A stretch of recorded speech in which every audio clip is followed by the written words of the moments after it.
Al-Mukarram Dr. Buya Ar-Razi. Ngantek dulu. Ar-Razi Hasim.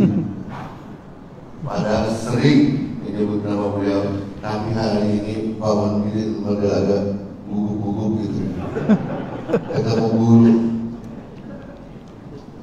Kemudian Pak Sekda, Pak SKPD, seluruh karyawan-karyawati atau ASN di lingkup pemerintah Provinsi Kalimantan Selatan. Pada hari ini kita sama-sama memperingati Isra dan Mi'rajnya junjungan kita Nabi besar Muhammad SAW. Dan kita alhamdulillah pada hari ini akan mendapatkan pencerahan hikmah sekitar Isra dan Mi'raj dan junjungan kita Nabi besar Muhammad SAW dari Dr. Abuya Hasim yang hari ini menjadi khususnya bagi saya ini sebuah kebanggaan terhadap beliau.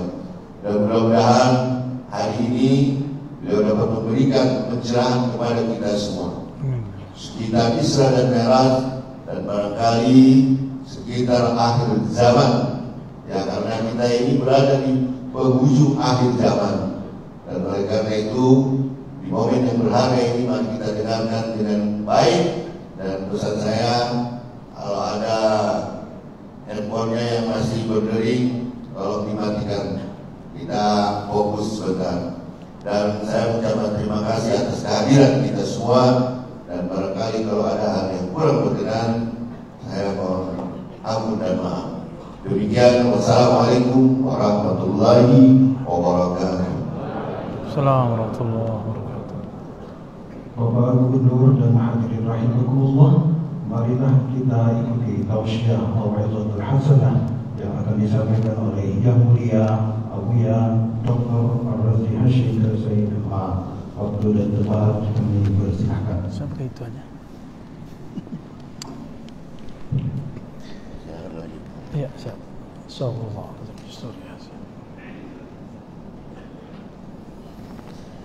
Assalamualaikum warahmatullahi wabarakatuh.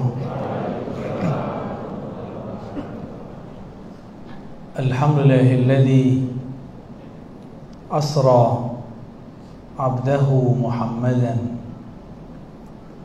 min baladil haram ila baladil Quds. Asyhadu an la ilaha illallah wa asyhadu anna Muhammadan abduhu wa rasuluh.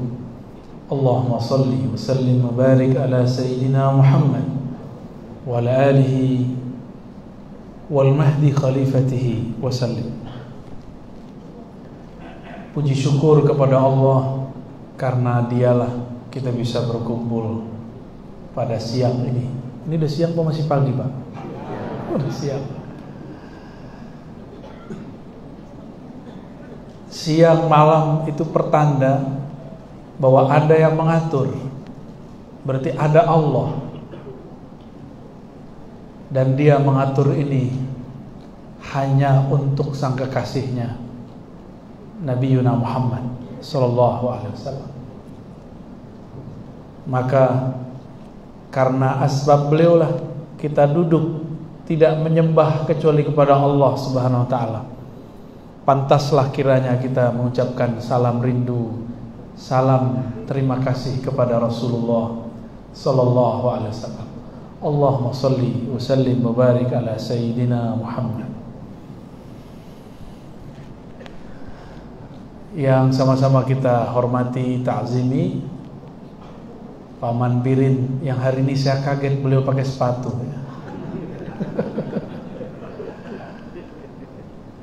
Semoga Allah memberikan sifat as-sabar kepada beliau. Innallaha ma'as sabirin. Tapi sabar itu ada dua, Paman. Ada sabar nafsiyah, ada sabar ruhiyah. Jangan minta yang pertama, mintalah yang kedua. Karena sabar nafsiyah tidak ada yang kuat. Sabar terhadap gejolak jiwa, nggak ada yang kuat. Kenapa orang mengatakan sabarku ada batasnya? Itu sabar pada jiwanya.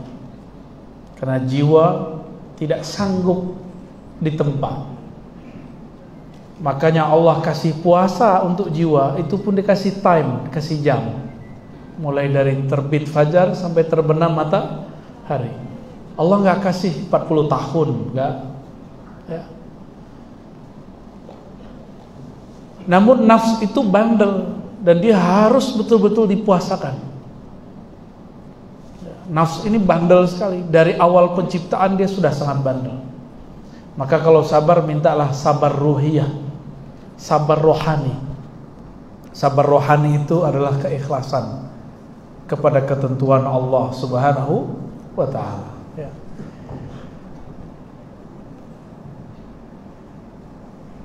Karena kajian Mi'rajnya, Isra Mi'rajnya ada beberapa sesi ya. Saya kasih di sini sesi pertama. Saat apa Rasulullah di Mi'raj? Dan saat apa nabi-nabi terdahulu di Mi'raj? Di Isra Mi'raj kan, itu aja dulu. Isra dan Mi'raj itu dua kejadian. Mi'rajnya 5 kali, Isra-nya sekali. Ada di hadis Imam Bukhari. Al-Imam Ibnu Hajar menemukan ada 5 kali Nabi naik. Kalau Isra sekali. Apakah para Nabi juga pernah Isra Mi'raj? Pernah. Tapi Isra Mi'rajnya para Nabi hanya dengan ruhaninya. Nabiullah Musa, ini yang paling terkenal ceritanya. Beliau Isra Mi'rajnya cukup di Gua Tursina. Kata Sayyidina Jibril, Musa, kamu jangan gosok gigimu. Hari ke-30 Nabiullah Musa asik. Selesai hari ke-30, dia cium bau mulutnya, kok bau. Maka dia ambil akar kayu arak namanya, yang sekarang disebut siwak, dia gosok giginya. Dia lupa kalau Sayyidina Jibril berpesan, jangan gosok gigimu. Karena dia sedang berpuasa. Nabiullah Musa puasa 30 hari. Ada yang kuat puasa 30 hari? Nggak ada yang kuat. Maka Allah mengatakan, genapkan hai Musa, jadi 40 hari. Jadi Nabi terdahulu kesalahan kecil pakai siwak, tembusnya pakai 10 hari. Untung nggak jadi umat Bani Israel ya. Gimana kalau anggota Paman Bir ini punya kesalahan, kita suruh puasa 10 hari, nggak makan, nggak minum. Jiwa itu kalau nggak dipuasain, nggak patuh dia. Maka itulah satu-satunya suluk nafsiyah namanya. Suluk nafsiyah. Ketika nafsiyahnya sudah oke, inilah 10 hari terakhir. Tadi Isra 30 hari, 10 hari terakhir Mi'raj dia kepada Allah. Itulah Sayyidina Musa. Kalau Nabi Adam kapan? Nabi Adam diusir, diturunkan dulu ke bumi, baru diizinkan Mi'raj. Maka terusirnya Nabi Adam dari surga bukanlah laknat, bukanlah suatu kerugian. Justru itu adalah satu keberuntungan. Karena dari awal diciptakan, Allah sudah buat pengumuman di kerajaan langit. Wahai para penduduk langit, inni ja'ilun fil ardi khalifah. Nanti di bumi aku akan ciptakan seorang khalifah. Berarti emang kakek moyang kita itu tidak diciptakan untuk di surga. Dia memang diciptakan untuk di bumi. Kalau beliau tidaklah tersilap makan buah yang disebut khuld, sebenarnya itu mirip seperti buah labu. Ada biji-bijinya enggak? Buah labu itu. Itu di dalam itu ada nama Paman Birin tuh. Ya, bakal jadi gubernur itu tulis di situ tuh. Ada di situ, Pak. Jadi seandainya Nabiullah Adam tidak makan buah labu itu, kita enggak ada. Maka itu zahirnya kesalahan, tapi pada hakikatnya itu satu anugerah. Karena para nabi kalau salah, salahnya dia tobat. Kalau dia tobat, tobatnya dia naik pangkat. Seorang Bani Adam juga sama. Anak Adam itu gak akan naik pangkat dengan banyak sholat. Manusia itu dia harus merasa hina dulu baru orang angkat. Kalau selama-lamanya taat, nanti kayak iblis. Ribuan tahun di surga, lalu merasa menjadi pemilik surga.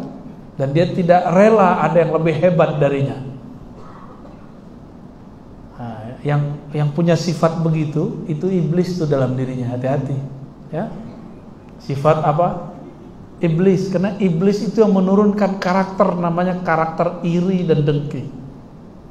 Kalau binatang paling nafsu, syahwat, emosi, itu binatang.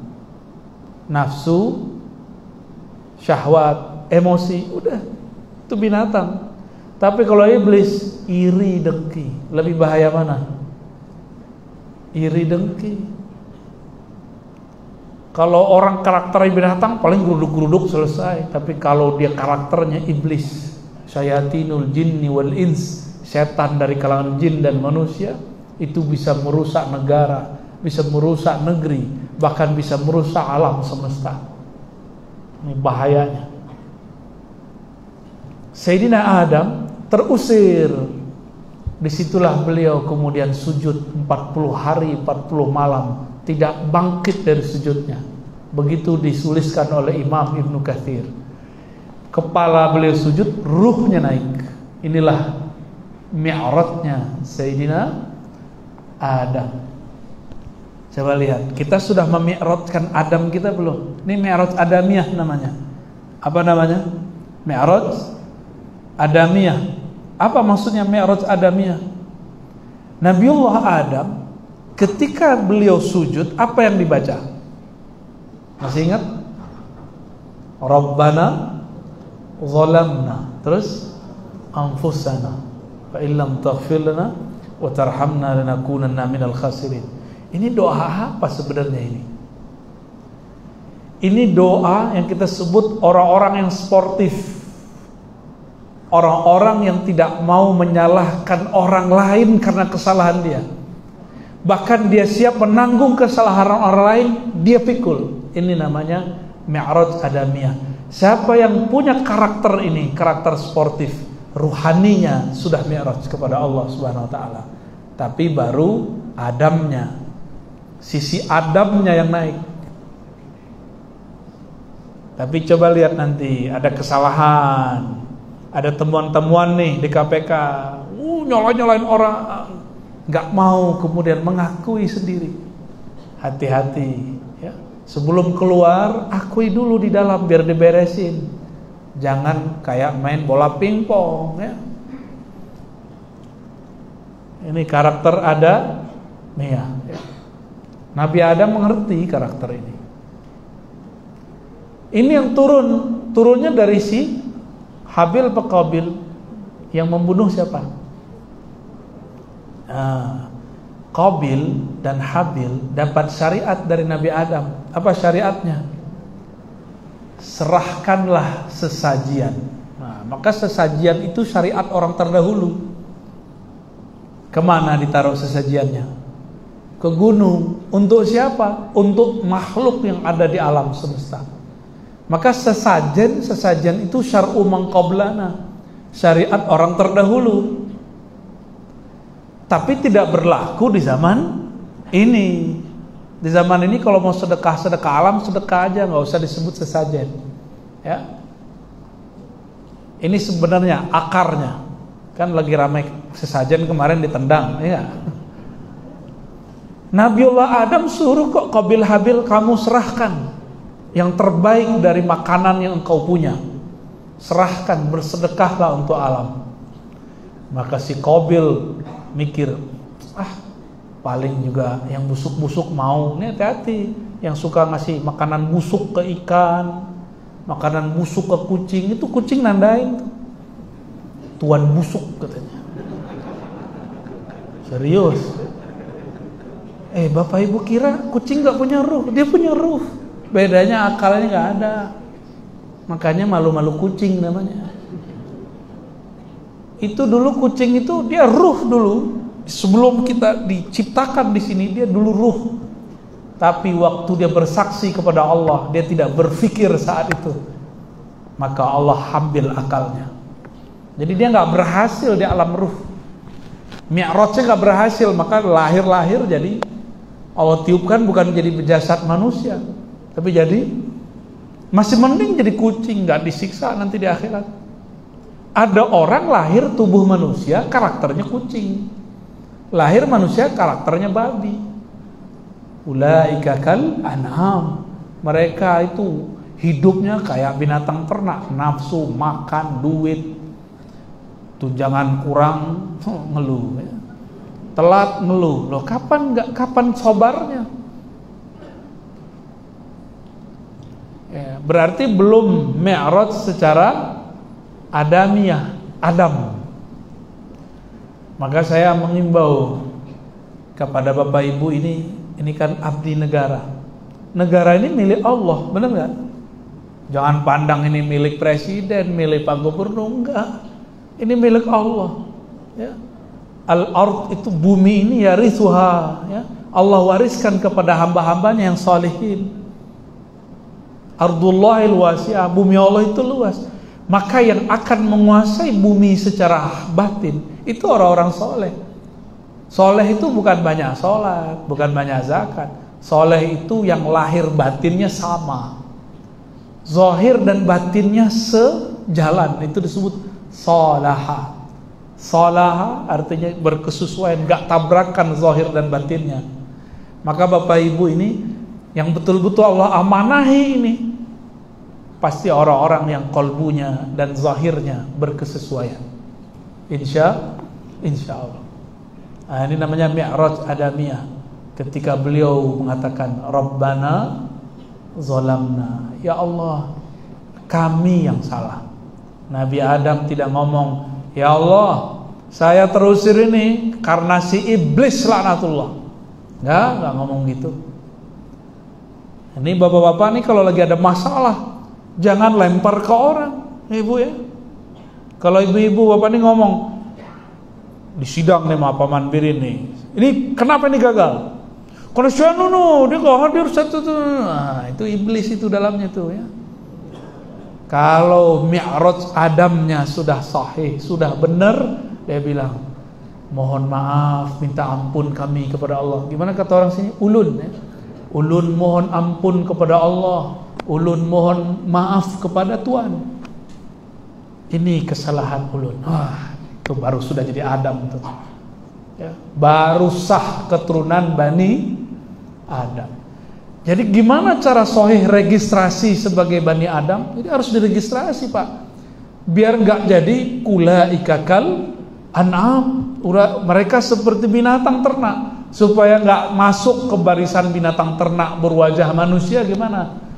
Kalau ada kesalahan, pikul sendiri, sportif mengaku, sujud kepada Allah.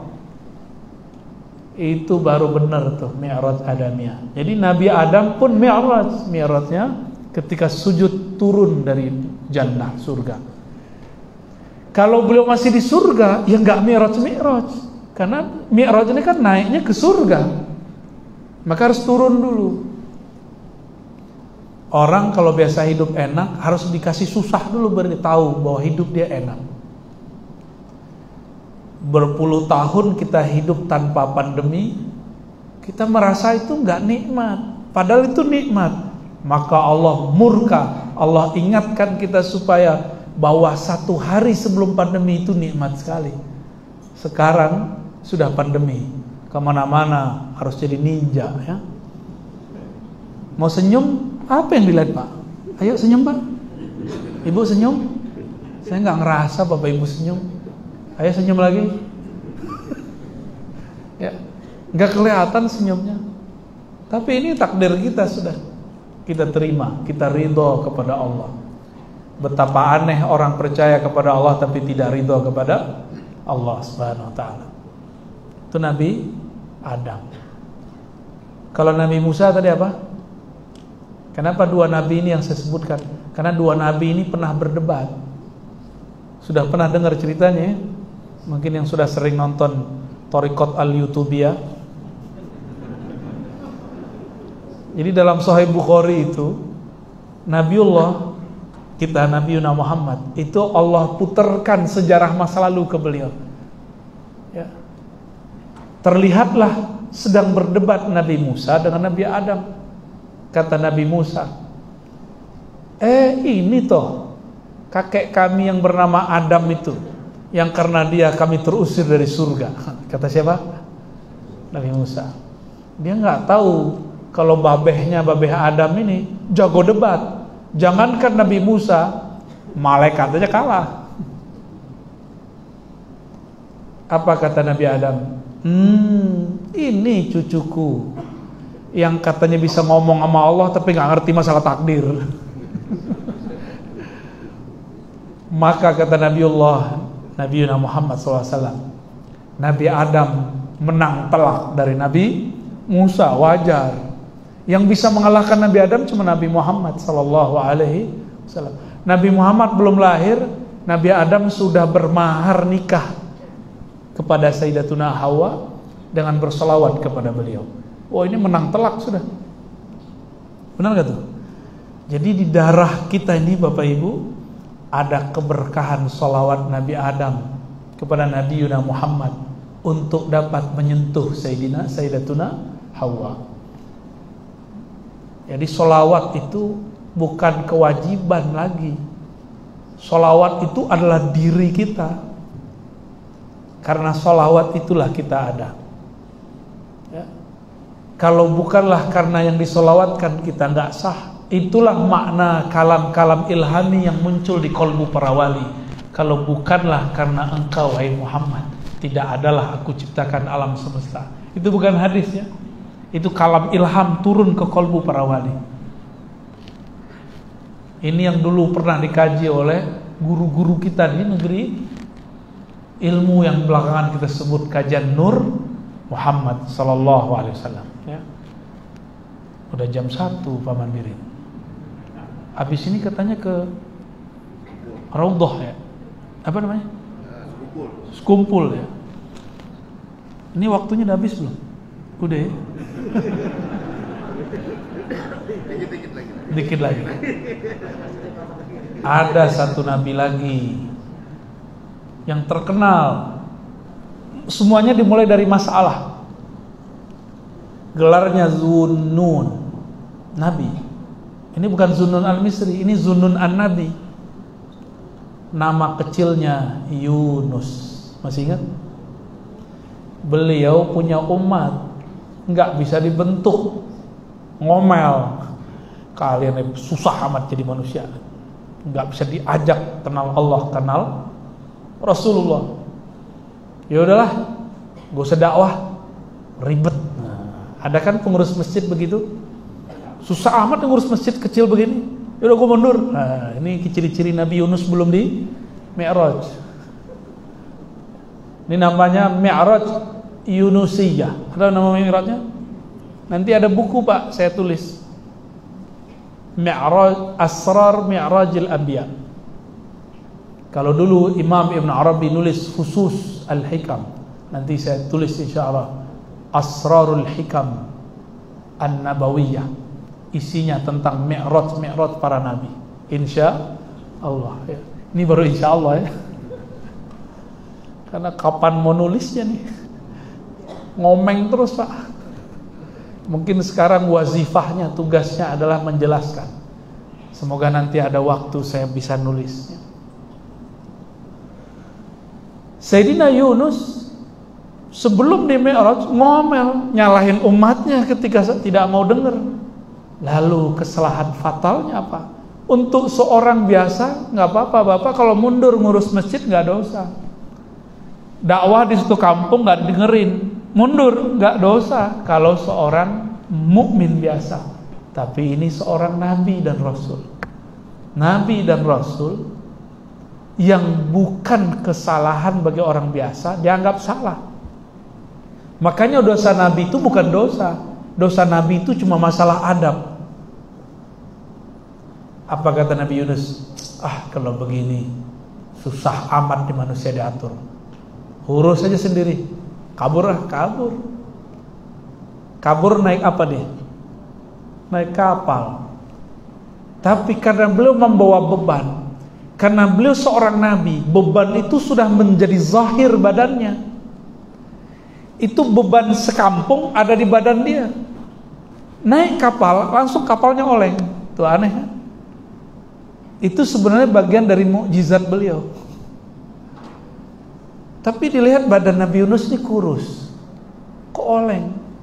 Maka sang nahkoda membuat semacam apa tuh namanya, undian. Siapa yang kena undian dilempar. Dibuat undian pertama terakhir ke Nabi Yunus.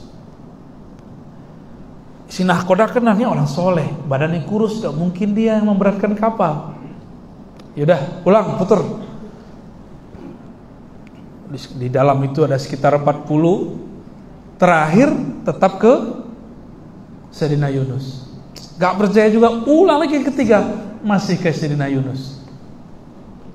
Maka kata nahkoda, mohon maaf Tuhan, walaupun badan engkau kurus, wajah engkau wajah orang soleh, mohon izin, hasil kesepakatan bersama, engkau dibuang ke laut. Beliau bengong, gak bisa lari ya. Lari dari darat ke laut, di laut ternyata Allah kemudian kerjai.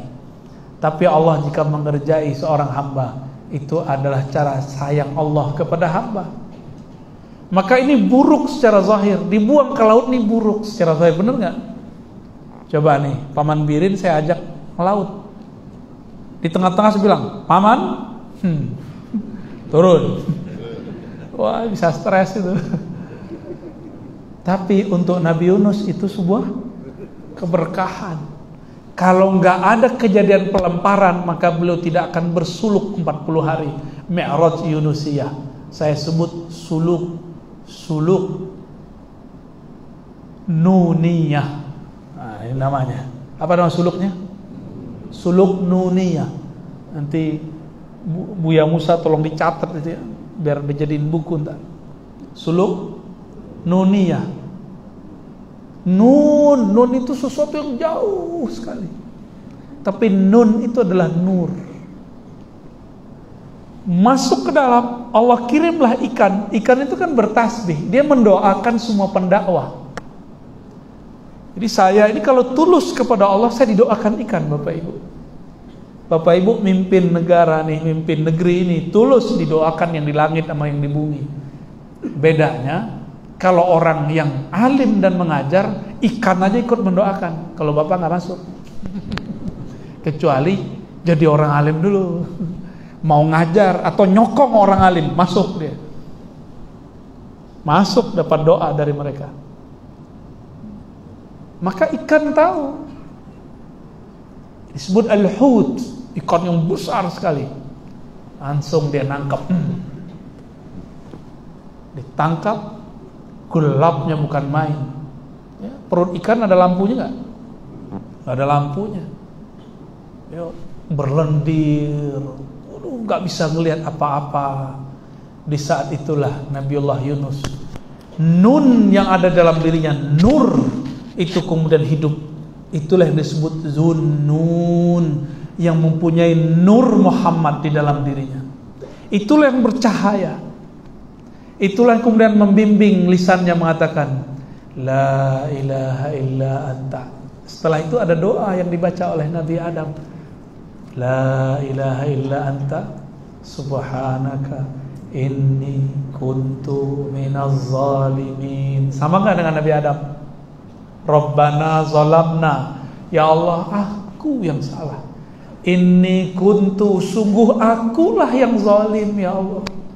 Bukan umatku yang bodoh, bukan umatku yang tuli. Aku yang gak becus ngurusin umat.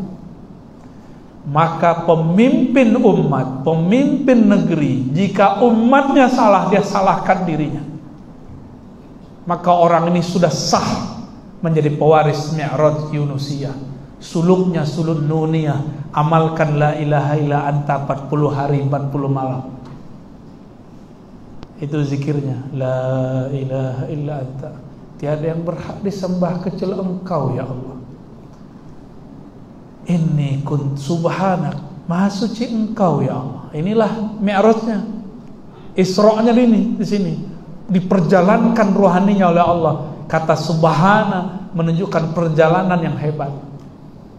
Inni kuntu minaz zalimin, ada pengakuan. Maka para nabi sukses jadi nabi karena dia mengaku salah. Jika ingin jadi pewaris para nabi, mulailah mengakui kesalahan di hadapan Allah. Jika ingin menjadi pewaris para rasul, mulailah mengaku sportif di hadapan Allah Subhanahu wa ta'ala. Allah bukakan ya.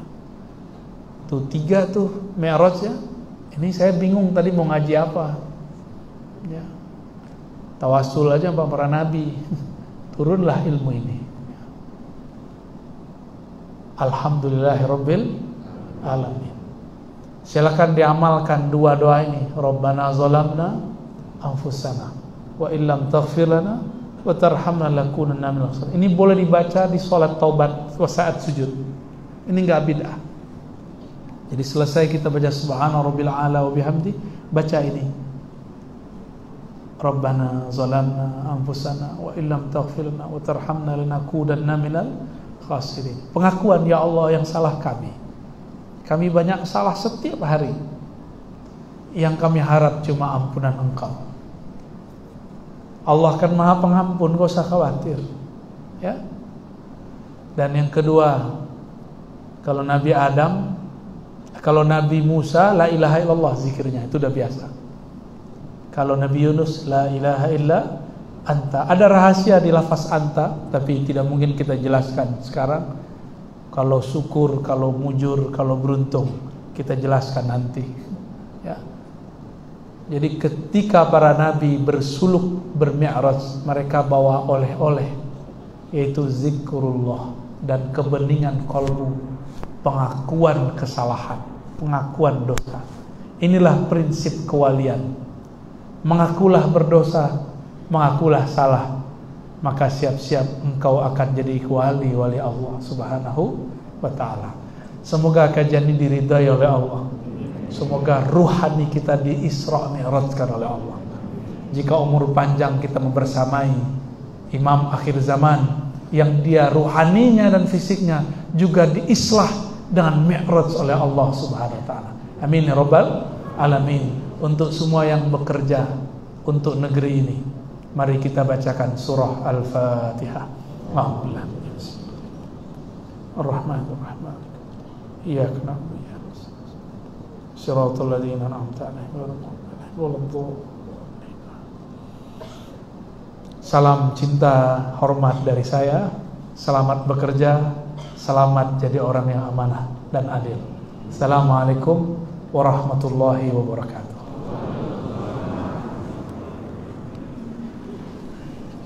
Bapak Ibu hadirin rahimakumullah, demikianlah mau'izatul hasanah kita ikuti bersama. Semoga apa yang disampaikan beliau dapat menjadi pedoman dan berdasarkan dalam kehidupan sehari-hari bagi Rabbul Alamin. Berikutnya marilah kita ikuti doa, dan doa ini kami mohonkan sekali lagi